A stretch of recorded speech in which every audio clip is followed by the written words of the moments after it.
What's up, guys? We are Tottenham TV here. The end of the decade is upon us, and to celebrate, we are going to decide who is Tottenham's best team of the decade. How this is going to work is we're going to have 4 options for each position, and we're going to have our panel decide who is the best player in each decision. On the panel today, we've got George Achillia, Sam Chipek, and obviously my brother Ben on the panel. All right, so let's get right into it. Are you guys ready? Are you guys ready to decide who the best team of the decade is? Let's do it. Let's do it. We'll start off with George. We're going to start off with the goalkeeping position. Go. We've got 4 choices: Hugo Lloris, Brad Friedel, Aurelio Gomez, and Carlo Cudicini. Who's your pick? Well, I think Gomez has to get an honourable mention in that. No, I think it's a bit of a no-brainer that it's got to be Lloris. Definitely the best goalkeeper we've had out of those 4. You think he's the best, or he's just your favourite? No, I think he's the best. I actually think he's, as much as like a lot of fans seem to not like him now, I think we need a new goalkeeper. Comparing him to those 4, I think he is like our best goalkeeper, and he's a World Cup winner as well. So, right. Very true. Next up, so 1 vote for Hugo. What do you reckon, Sam? Well, you know where the vote is going to go, and it's going to go for Brad Friedel. Jokes aside, listen, I wanted all of those keepers to do well, especially Gomez, but butterfingers. But he did have a few good moments in the Champions League apart from sending off. Yeah, I'm blabbering too much, but it's a no-brainer. It's going to be Hugo Lloris, best of the 4 options. He might have been going a bit downhill lately, but still got it a bit. And yeah, it's Hugo Lloris for me. All right. Dead vote, but go on, what do you reckon? I'll tell you what though, if Gomez would have kept up the performances like against Arsenal when we won 2-1 when Danny Rose scored that day, you know, only fingertips to use that day, absolutely incredible. If he would have kept up that kind of form throughout his whole Tottenham career and not the calamities we saw, we could have a closer fight, but Hugo Lloris wins hands down. Is there an argument to say Gomez at his best was better than Lloris at his best? I think there is an argument for that. I genuinely think so. I think he was at his best when he was playing for PSV against us. That's probably true. He looked like the best goalkeeper in the world in that penalty shootout. You've got to put a bit of respect on Gomez's name because he did have some unbelievable performances for us. No, I do think he was a good goalkeeper, but I just think there's a bit of levels between him and Lloris. Especially because how long have we had Lloris now for like? Since 2012, 8 years now. Wow, 8 years. Yeah. Actually, the respect he definitely deserves is the power he has when he chucks that ball. I mean, in the crossbar challenge, you know, he was the only one that didn't do the crossbar shot, have a kick. He just decided to chuck it, see if it hit the bar. Although I do have to say though, the one thing I do think about Gomez a lot is that, do you remember the game against Blackpool? Yeah. Where he gave away the penalty. He saved it and he was so excited he punched Charlie Adams and he gave him another penalty away. So that's the best moment. I just had to mention that moment. This is best moment for me. That was Gomez in a nutshell, wasn't it? Yeah, literally. The Aurier of goalkeepers. All right. Let's move on, I think. Hugo Lloris, our keeper of the decade. I think that's a solid one. We put it to Twitter as well. And the fans on our Twitter page, they gave Hugo Lloris 89% share of the vote. So you're in agreement with the Spurs fans. I think the other percentages were just banter votes. Yeah. 1% for Cudicini. Who are you? Who's going Cudicini? Anyway, next up we're going to go with a left back. 3 options: Ben Davies, Benoit Assou-Ekotto, or Danny Rose. We'll start with Sam this time. Yeah, I think back in the 2016-17 season especially was the best I've seen with Danny Rose. We had the best English, we had the best fullback partnership in the league with Danny Rose included in it. I'm going to go for Danny Rose, but I like Ben Assou-Ekotto as well. I loved his modesty of taking the tube as well, I believe. Driving around in his Mini Cooper as well. Yeah.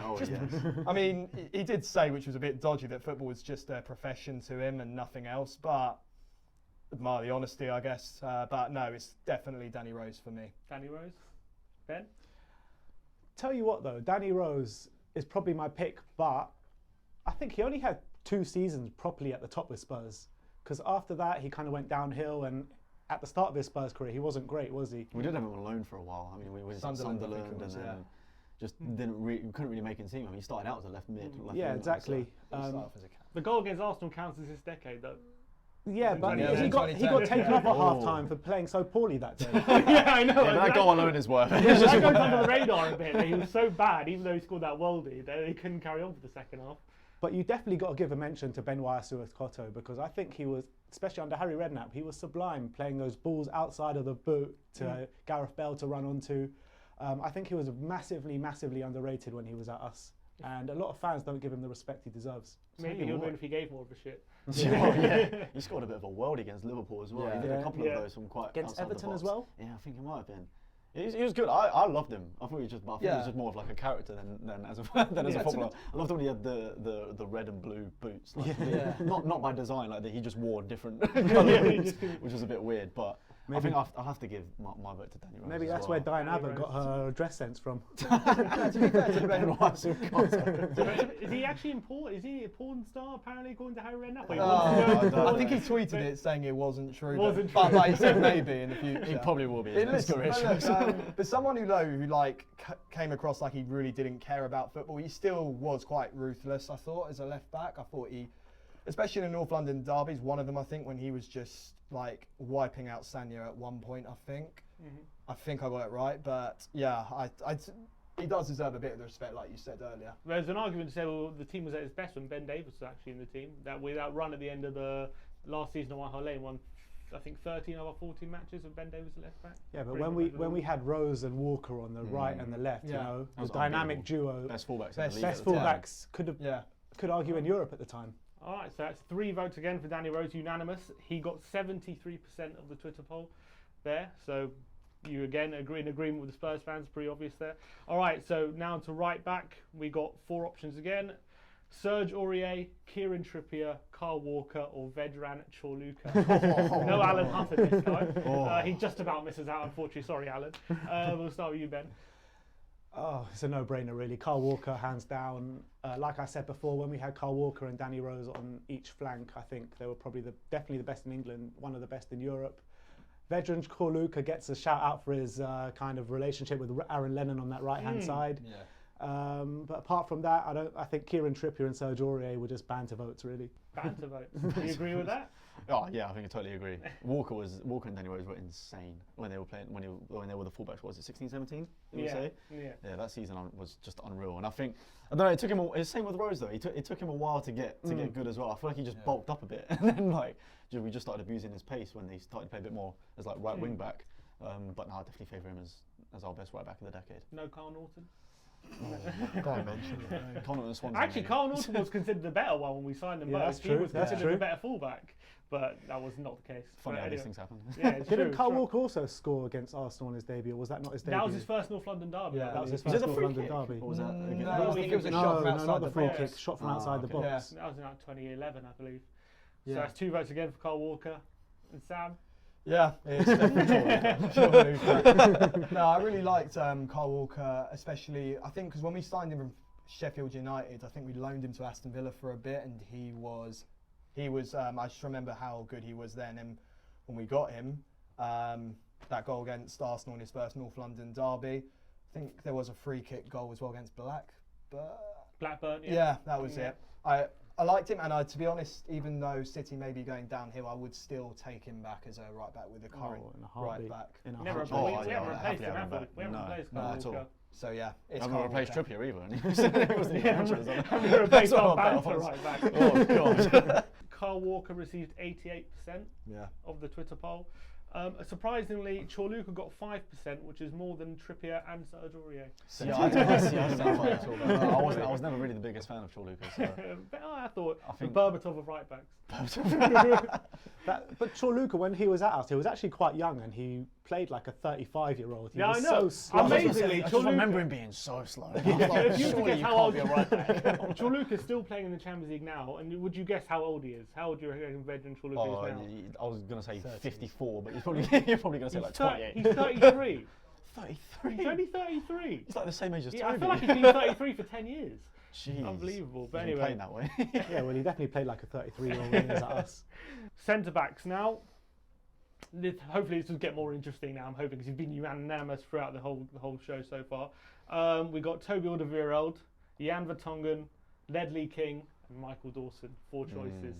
Now it gets a bit more interesting. So going for one pick, then we'll go for second choice pick. next. So you will start now, George. Okay. Oh, this is a Yeah, I tough know. one. Now it's a tough one. Now it's This a is tough The one. thing is, like, I think they all seem to be like kind of Spurs for like very the commitment from all 4 of them is unreal. But I do think out of the 4 of them, Michael Dawson is like the bottom for me. I love this commitment, especially as a pundit as well. When we scored that goal, how mental he went. But in terms of ability, like what he tried to do every single game when he was trying to spray the balls into the corners and it just never made it. Toby just does perfectly now. That's what I'm saying. Dawson brought the ping into Tottenham and Alderweireld perfected it. He finessed it. He learned from Dawson. He learned from the master. It was like, you know what, let me just one up. Bang. But no, I think for my first choice, I'm going to go with Vertonghen. Vertonghen out of the four. You think he's the best one out of the four? Yeah, I mean, obviously Ledley King is a legend, but I do think at like the beginning of the decade was kind of the start of his kind of downfall. Well, actually, Ledley King only played one season in this decade. So Okay, well there you go. That's the thing. He played 38 games throughout the whole decade. It's a shame his injury messed him up because I think he was one of the best centre backs in the league, kind of at the time. Like, he was getting to be that anyway. Yeah. And all these rumours about him getting his move to Barcelona and all this, that, and the other, and then he went and no, he's just a great ambassador. But no, I think Vertonghen's going to be my vote. Sam? Toby Alderweireld, because when we signed him, it revolutionised the defence and started off with what was us becoming one of the best defensive sides in the league that time. With Vertonghen's presence, however, being shifted to a full-back and centre back, I felt like Alderweireld was the one that was there to complete the missing piece to create a solid back line. See, this is the thing. I feel like for me, I think Vertonghen was the start of the stronger defence, and then. I mean, because he's been doing it for longer as well than Toby Alderweireld, because we've had him for so long as well. Yeah. He was King's replacement. Yeah, exactly. And I feel like he was the start of like, okay, we've got like a special defender here, and then it's the partnership between Toby and Jan is what make like the two of them like great, and like at the time in 16-17 probably the best centre backs in the league. So that's what I think. That's for me. That's why I kind of went Vertonghen over Toby. Well, then. Why didn't we see any defensive improvements then before Alderweireld came round? Because Vertonghen was still there, and we were seeing like a lot of defensive flaws, especially under AVB's last bit before he got sacked, and Sherwood. And that's why I stress a lot that even in Pochettino's first season, our defence still wasn't up to scratch. But Alderweireld came along, and then it changed it all around. And Alderweireld's presence made that duo, made that partnership, and made that strong back line, and that's why I feel quite adamant Alderweireld is my choice for this one. So I get the deciding vote. You can make it a 3-way split, go with the Twitter poll. Ledley King gets the utmost respect, absolute club legend, but unfortunately he only played one season in this decade, so I don't think you can pick him.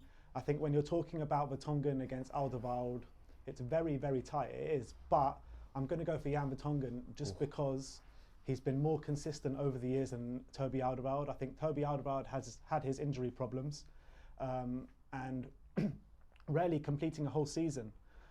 Saying that though, Vertonghen under AVB and Sherwood was not the greatest defender. I think he did kind of down tools a little bit under them, but I think since they left, I think he's been more consistent in terms of playing more games. And his performance levels have been up there as well, so you've got to pick Jan Vertonghen. This is the problem as well, they complement each other so much that it's actually it's really hard to actually pinpoint who is like the strongest out of the two. Because I feel like if either one of them were to leave, it's just, we don't really know if the partnership would be the same with a new centre-back or what, like they're just so good together. The partnership's what makes it, isn't it? Actually, there's a point I want to make, because I think in the 2016-17 season, Vertonghen picked up an injury at Crystal Palace from, it might have been Connor Wickham, I think it was, and then Wimmer had to basically replace him, and we still did pretty good defensively, and that was with Alderweireld by his side. So maybe, look, I don't know, but maybe that might just go to show Alderweireld holds that half that can help one of his colleagues alongside be on his level or close to it. Yeah, so more of a leader, but I think it's more down that Alderweireld has an exceptional ability as a centre back. So I don't know though. I do agree though that it is quite difficult that if one of them two was to leave, then we don't know really like what would have been missing. All right. Well, for that first centre back slot, 74% of the vote went to Ledley King in the Twitter poll. That was a 74%. That's a sympathy vote. Probably nostalgia. That's a sympathy vote. So what, 20 minutes he played in the Champions League. The second position then, so we're going to take Vertonghen out of the vote, and we're going to add Yunus Kabul into the vote. Yunus Kabul. Which shows the depth of quality we have at centre back. I still remember that header at the Emirates, at that North London derby. Yeah, exactly. What a header. He needs to get points just for that. I do like Kabul, you know. Yeah, Kabul did all right for a time, but Oh, he he banged when at he fell out of Portsmouth. Pochettino, didn't he, quite badly? And when he was Poch club came in. captain for a while as well, wasn't he? Poch selected him as took club him. captain. And, then And he took it also off of him. selected Adebayo. Yeah, questionable decisions. But who's your second choice then? If it's now Toby Alderweireld, Michael Dawson, Yunus Kabul, and Ledley King is the four. Toby Alderweireld, I mean, Yeah. I'm not going to repeat the Yeah, whole thing I there you just go. said. On to There the you go. next person. Toby. Yeah, it's got to be Toby. He's miles ahead of the other three players, apart from obviously Ledley King in his prime, but we've spoken about that, so I'm going to go for Toby. Definitely Toby. Yunus Kabul. No, I think we can all agree that Toby definitely, like we said, the partnership is just unreal. So them two together in the team of the decade, kind of like, it's a nice little sweetener. Right. Well, the Twitter poll went 54% Jan Vertonghen for the second slot, and then Toby got 37%. So it's Ledley King and Jan Vertonghen. That's what the fans thought. You've gone for Toby and Jan. What do the fans know? Yeah, what do they think? Exactly. All right, we're going to go for centre mid now. Some decent options here. We've got 4 options. Moussa Dembele, Luka Modric, Scott Parker and Eric Dyer. There's the 4 options. You know, you think we can get better centre mids than that in the team of the decade, but there's not actually too many. Who else? You've got Tom Huddleston. Not too many other options. Couldn't do a Victor shot from Wanyama. inside the Victor box. Wanyama. Capoue. Etienne Capoue, that one amazing season. We'll start with Sam. Who's your best centre mid of the decade? It's got to be, in that option alone, it's got to be Luka Modric for me. I mean, he earned himself a move to Real Madrid, as painful as it is to say this. Modric is, you know what? I think out of the 2 players that we lost to Real Madrid, I thought Luka Modric was the overall better player than Bale. I think Bale maybe. I know it's a big statement, but you've got to look at how they are now at Real Madrid. You know, Modric and Bale. Considering that Bale did recently have a flag of Wales, Gulf, Wales, Madrid in that order, something like that. I think that, it's got to be Modric for me. I just think that he was so technically gifted. He was so I'm stuttering, but it's Luka Modric for me. Ben? I forgot what I was going to say. Scott Parker, Player of the Year that year. Yeah, he was player of the yeah, year. he was 2012, wasn't That it? goes under the radar. Of all 2012, those players, Bale, Modric, Van der Vaart I playing love well. Scott Parker, Parker man. was our player of the year. He was absolutely sensational that year, but he kind of only did it for that year. Yeah. You had Moussa Dembele.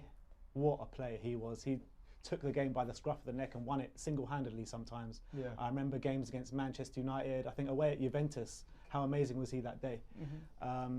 But it's got to be Luka Modric, best centre mid in Europe at the time. Went on to Real Madrid to even better the performances he did at us. But he was only at us for 2 seasons, wasn't he? Who? Luka Modric. Of this decade, Of this decade. Oh, of the decade, yeah. When he first came into Spurs, he was actually a right winger or a left winger.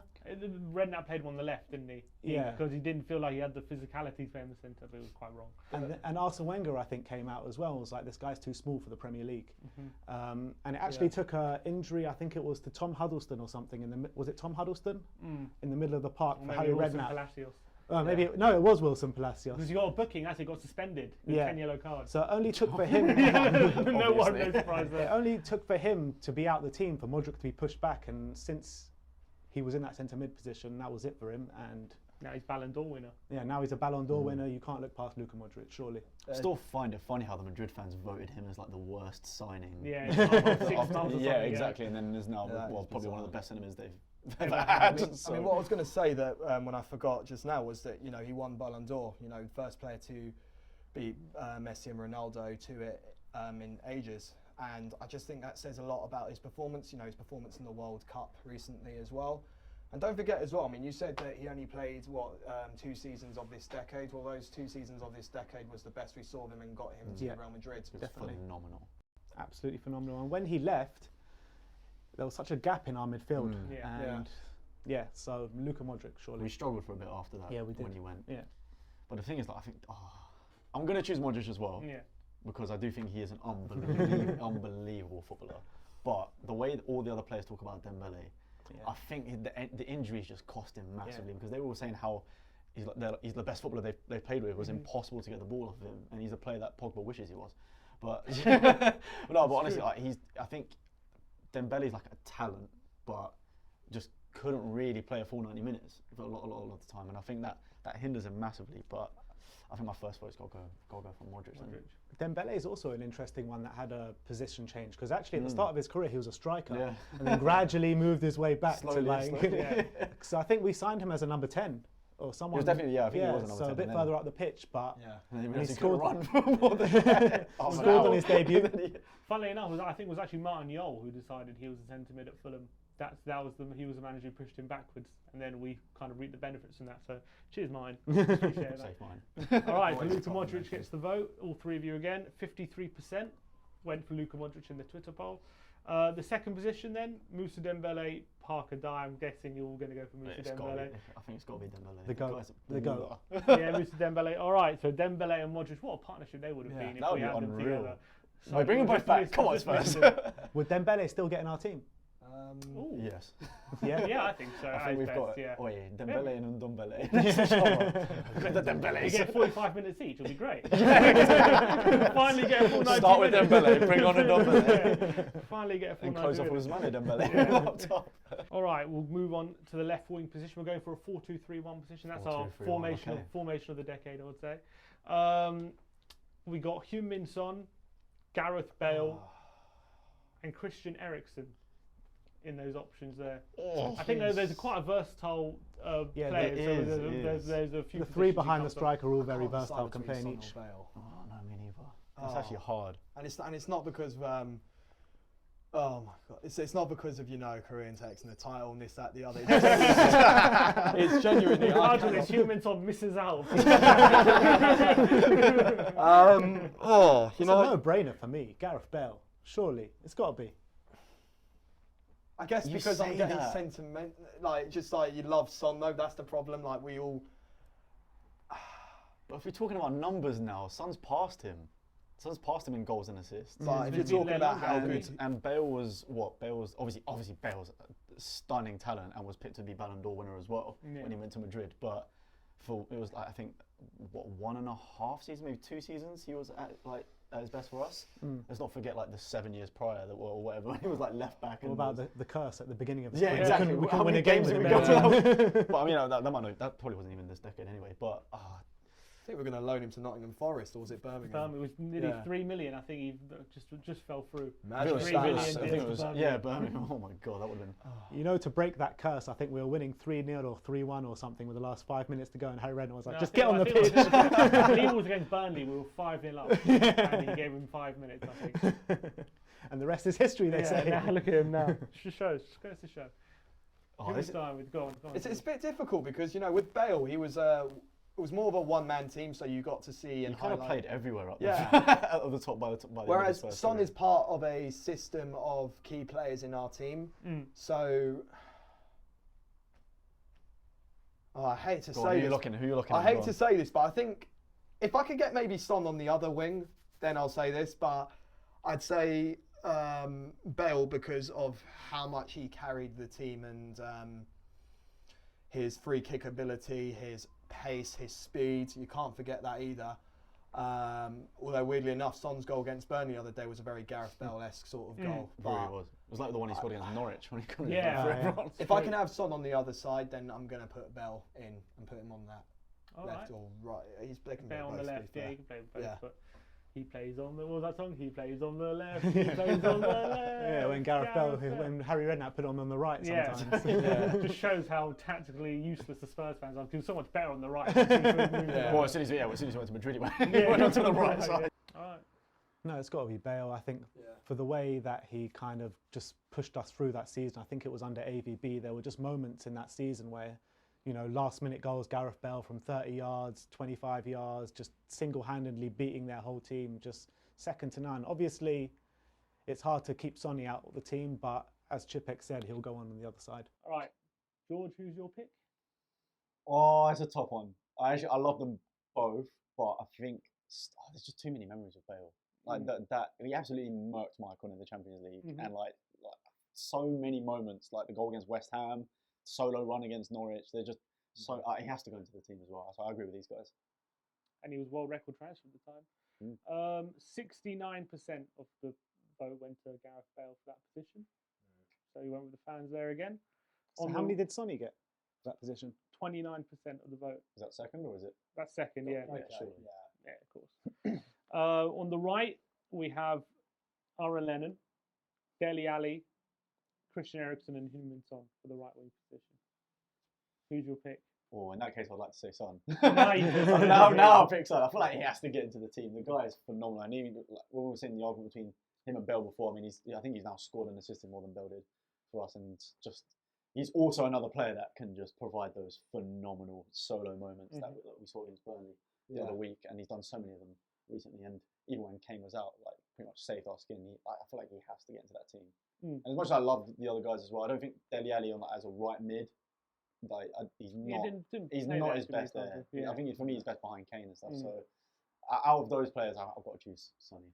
Yeah, you're right about what you said about how Son has saved us a lot when Kane has been injured. Not just when it was the Champions League of last season, also in the 2016-17 season. I think it was against Swansea where we were 1-0 down majority of the game.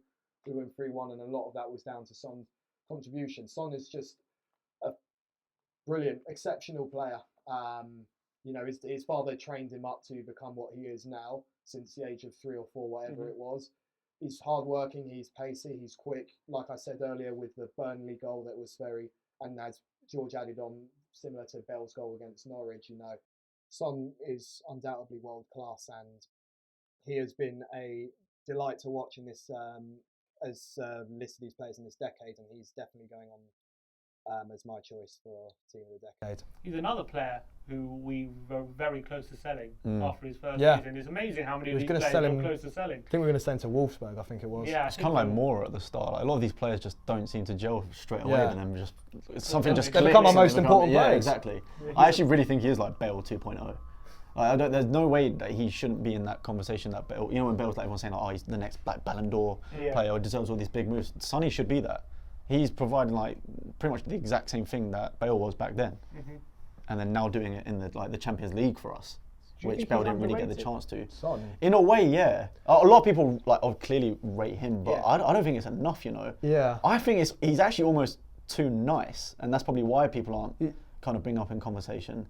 See, like a lot of people said he was more in his first and bit of his second season, he was more of a hit and miss player. So that was the stage he was going through. And then when it takes time for these players to gel, they then become such an important asset. I think overall, maybe Son just misses off the ratings he deserves to get in general, only just. But I do think that he is definitely a respected player out there, basically. No hope for Aaron Lennon in this. I would love to put Aaron Lennon. The same. I would love to put Aaron Lennon in it. It was so nice when he came on at the new stadium. Yeah, it really was really good. And obviously all the mental health problems he's been through and all that kind of stuff. Yeah. But at Spurs, he was a proper legend without actually doing much. I think we were just crying out for someone on that right-hand side, and he had the speed, but not much end product. He couldn't really shoot and he couldn't really cross either. But I do remember Adebayor once saying that he had Bale on the left and Aaron Lennon on the right. And he was like, I can't keep up with Bale. He keeps sprinting past me, but Aaron Lennon's perfect. He just crosses it in to my feet and I go in and it goes in the goal. So he actually preferred playing with Lennon and Bale, which is an interesting one. But in terms of who I'd pick, it's got to be Heung-min Son. He's a perfect example of how someone can take a while to get it to the pace of the Premier League, coming from a foreign country and all that kind of stuff. Like George said, he could be up there with Bale. I don't think he's there just yet. No, not yet. If he could do it for me like another year, I think that people will start talking like the Real Madrid, the Barcelonas, all these they'll take him very, very seriously. I agree. It's a weird on this one because he's a player who obviously had a lot of ability. He's never really been linked with massive clubs since he's been at Spurs. That's what I'm saying. That's why I feel like there is some sort of underrating about it because why wouldn't these clubs want him? Yeah. The Bayern Munichs and all the top teams in Europe, they really should be going for him. I'm happy they're not, but I feel like they would be like a top target. No, he's not the only player to be going through that because everyone was saying last summer why wasn't anyone going for Ziyech?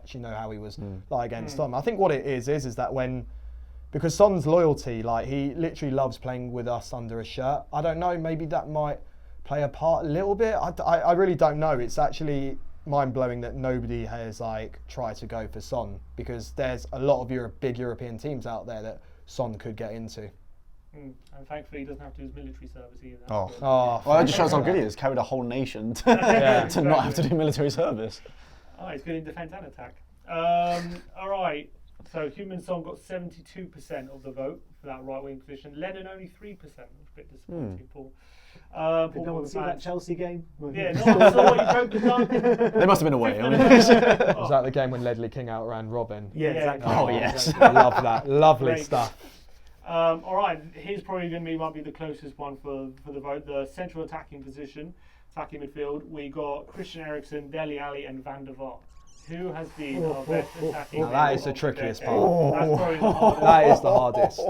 You see, I really liked Van der Vaart a lot. I thought he had such a magical left foot, and AVB is one of the biggest mugs in our history as a club to just let him go, because apparently it doesn't fit his philosophy. And when he was gone, imagine if, that season, if we still kept Van der Vaart and had Bell playing with us in his final season, we could have maybe edged that top 4 finish. Eriksen, I've seen the best and I'm seeing the worst of. Dele Alli, good to see him picking up his pace again. I'd say, though, I'm going to be judging it on best form, and it's really between Van der Vaart and Eriksen, I can't really decide, but I'm going to go for Van der Vaart, because I just thought in those short spaces of a season, I was so excited as a Spurs fan to finally see some world-class prospect in our team. The way we signed him as well, I think it was deadline day. Just incredible. It was all post the deadline. I think we had to wait for the day Yeah, after we the did. deadline, didn't we, for it to be confirmed. Incredible scenes. I loved his passion, his goals in the North London derby. Just honestly, I wanted to cry when that arsehole just Chelsea reject got rid of Van der Vaart. It was so heartbreaking. Van der Vaart goes to my team. All right, Ben. For me, obviously Van der Vaart was sensational for us, but he wasn't at us for that long, to be honest. It's only 2 seasons, I think. Yeah, the passion he Could have showed. been longer. The passion he showed for the shirt was absolutely second to none. And if you're comparing him to Christian Eriksen just on a passionate level, Van der Vaart wins hands down. But in terms of actual form and what they've done over a long period of time, Christian Eriksen was the glue to our attack for the past 4 or 5 years, or not 5 years, maybe 3-4 years. And he's got to win it just on that, because Christian Eriksen, sometimes when he's out the team, we looked a bit disjointed. And you couldn't really say the same when Van der Vaart was out the team. So for me, Christian Eriksen. But Eriksen's always consistently been the top of assists in the Premier League, chances created. And I think he scored the most goals outside the box, I think, since he's joined the Premier League. So is there anyone else to pick? Could you argue Dele Alli's best season, that was better than both of theirs? Both Eriksen and Van der Vaart at their best. See, this is why I'm having an issue. I mean, for me with Van der Vaart, it's like I've got to take longevity into consideration, because they were 2 amazing seasons, but the other 2 have also had at least 2 amazing seasons as well. And it's a shame that we didn't have Van der Vaart for longer. And it kind of says something about him that he could become a legend of Spurs in such a short amount of time. But across the whole decade, for me, it would be between Dele and Eriksen. And both of them great players, unbelievable. I would say Eriksen. I think a lot of fans don't want to say him because of how this year has gone. Yeah, exactly. But if you've got, like you're saying, if you think back the past 5 years, he's been apart from De Bruyne, he's been the assist king in the Premier League. He's ahead of Ozil, in my opinion, by miles. I think Ozil was just hyped up with from Twitter and Arsenal fans. I think Eriksen was phenomenal the previous 5 years or so, and I think. How bad has his legacy been tainted because of his past year's performances for you? I think it's annoying. It's really annoying the way he's gone about it, because he could have instantly just gone down as a Spurs legend if he was even if he played out his contract but just did it playing for the badge, kind of in the way that Van der Vaart would have done. Or some of the other players, like Toby's doing it really well right now. There's no talks about him in his contract, even though it's up at the same time. He's just playing for the badge passionately. Yeah. I think if Eriksen did that, he would instantly go down as a legend. So it's annoying to see that, but I think give it a few years, people are going to start remembering how important he was for our team. And I think with the sheer numbers of assists and all the stats you were saying as well, He's got to make our team of the decade. Well, some fans on Twitter, they say that he's ruined his legacy because of how he's performed the past year. But that doesn't. You wouldn't agree with that at all? No, I don't think that doesn't stop him from being the best attacking mid 2 seasons ago, like in the Premier League. Like, it doesn't stop how many assists he got for us, or even the goals that he scored for us as well. I think it's just a shame we couldn't end 2019 with him being one of the better players in the team. Do you agree with that, Sam? Would you agree with the guys on Twitter? Well, you're one of the guys on Twitter. This is the first one on there. Nah, I mean, it is a shame though. Like, he is damaging his legacy with his attitudes, because he's just like playing like a polar opposite of how he used to play not too long ago. Yeah, exactly. He used to hit the first man from corners, and now yeah. One good game doesn't overlook the amount of games he's decided to just go missing and not press a player, or just overall not bother at all. But the thing is, I think it's had a massive mental impact on him though. Like, if you were to kind of put yourself in his shoes as well, and I don't agree with a lot of what he was doing, but at the same time, the fans are getting on his case every single week. At the moment he does, like, he hits the first one or something, once, like, you just hear boos, and I was right in front of him for the corner, and I heard people booing him next to me. Yeah, and I'm I like, heard that as well. So how's, like, what's Check that my going vlog to see my reaction to coming over for a corner? Yeah. But like, what's that going to do for him mentally? Of course, he's going to not look like he's going to be passionate, because he's like, well, why should I be passionate now that the fans are totally against me? I do think he's kind of shot himself in the foot to get to that case, but it's just past the point. It's kind of just past that point. Look, it's like it's a little bit like in a business, you know, when you're running a shop and then the saying is the customer's always right. It's a bullshit concept, but it sort of applies the same with football, as in, like, the football fans are always right in the sense because they're the ones that keep the club going. And it's not like we as fans started booing Eriksen unprovoked and then Eriksen started to go on his little strike. You know, Toby Alderweireld is on the same shoes as him. He's not getting paid enough. But you don't see him like just saying, well, fuck this, I'm not going to bother performing because I'm not getting paid. Say Toby down tools last season. End of the day, I think Toby has been... Maybe, but... Perception is everything. Exactly. That's what I'm saying. Like, but he turned it around quickly and has started to put this positive attitude across. Whereas I think it's been so long now with Eriksen. There is literally, like, I don't think there's, even if he did start to look like he was playing for the badge, but he was going to go anywhere, I just don't think the fans would buy it at this point. On Twitter, obviously, as you say, a lot of people are unhappy with Eriksen on Twitter, and he did not get many votes. He got 27% of the vote, and Van der Vaart got 53%. So Van der Vaart goes on the team. Told you. I think, to be honest with you, I think fans are just being a bit emotional with how recently, but... All right, and last but not least, the striker position. Obviously, we all know we're picking, so the choices are Soldado, Llorente, Adebayor, or Jermaine Defoe. Who are your options? Pavlyuchenko. I was going to say that. Damn you, George. I was going to say that. Just for that Intergoal, I think. No, I mean, of course, but obviously we know. So maybe we'll go. What was Kane's best season? Do you think? Was it 14-15, 15-16, 16-17, 17-18? He had many good seasons. I'd say 16-17 because he was injured twice in that season and still got the Golden Boot.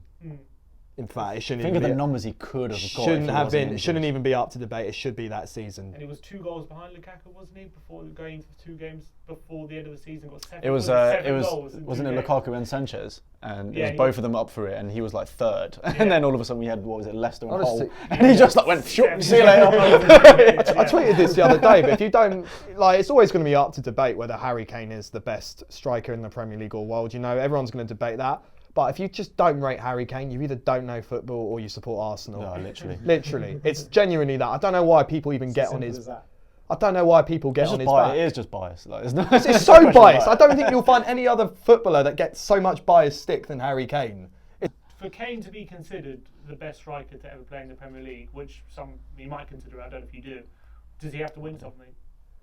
It's yes and no to that answer. I don't think no, so. Right, it's yes because... no, but like, I've had this argument with Boovies so many times. And like, in terms of a player's individual ability, a trophy's got nothing to do with it.